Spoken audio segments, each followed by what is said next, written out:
The sound of the man's footsteps was behind us. It was as if he was walking slowly, but the distance between us was getting shorter and shorter.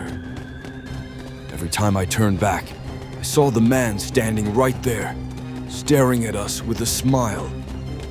Just then, Alex's foot slipped and he fell into a pit. Hello everyone. Welcome to Mystery Tales.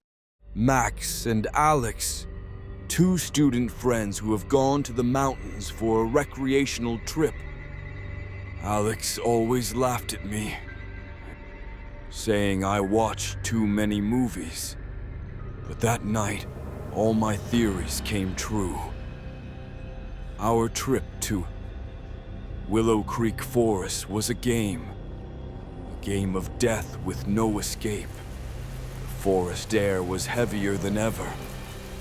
The smell of dampness and wet soil was mixed with a strange scent of rotting plants that made me feel suffocated. It was as if the forest itself was breathing and watching us.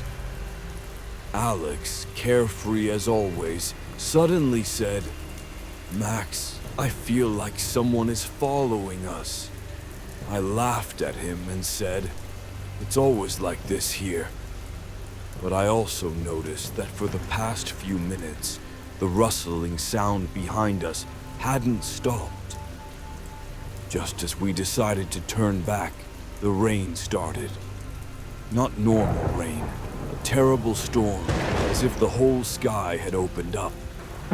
We got lost, and in that absolute darkness, the only thing we could see was a small light from an old house that looked like it was built 100 years ago. When we got closer, it was a desolate, abandoned house. We opened the door, and the smell of dampness and age hit us hard. We entered the house and started to make a fire. Right at that moment, Alex, his voice trembling with fear, said, "Max, we're not alone."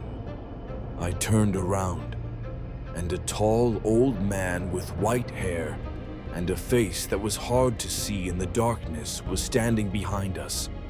Even though the storm was raging, his clothes were bone dry. This was the first mystery. How could that man not have a single drop of water on his clothes in this terrible storm? The man smiled, but his eyes were frozen and empty. Without even knocking, he entered and said, "Hello, boys. I knew I would find you. I live here.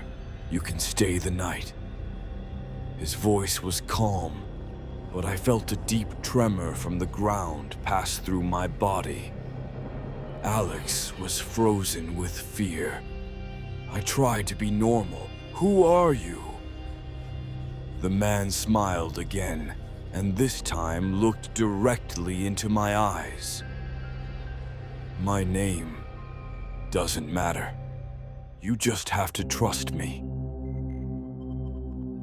This was the second mystery.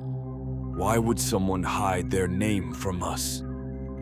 I looked around, and in the darkness, my eyes fell upon a painting on the wall. It was a picture of a family, but their faces were scratched out, as if someone had deliberately tried to erase them. Meanwhile, a strange rustling sound came from another room. I looked at the man. His smile had frozen on his face, and his gaze was fixed on that room. He was trying to stop us from entering there. Alex and I decided to stay awake until morning. The man just watched us. Even when his eyes were closed, I felt he was watching us. He was more like a supernatural being than a normal human. With the first light of dawn, Alex and I decided to escape. I looked out the window. The man was standing by the river with his back to us, and it looked like he was throwing something into the water. It was the perfect opportunity. quietly went out the back door. We ran towards the forest. The sound of the man's footsteps was behind us. It was as if he was walking slowly, but the distance between us was getting shorter and shorter. The trees, like frightening hands, were blocking our escape route. Every time I turned back, I saw the man standing right there, staring at us with a smile. It was as if he was playing with us.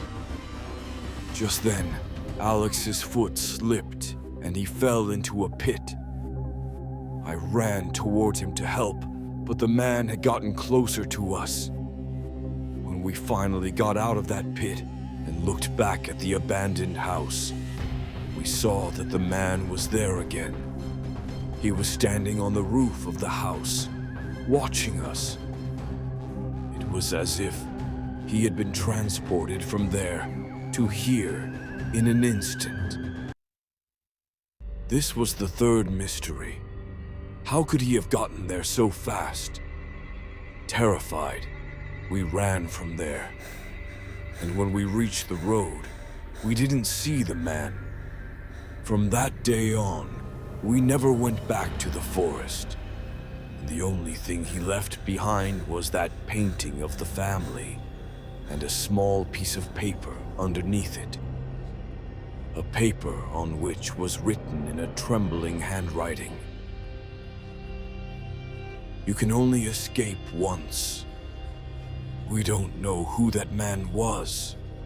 A killer, a ghost, or a victim who wanted to help us. But one thing I do know.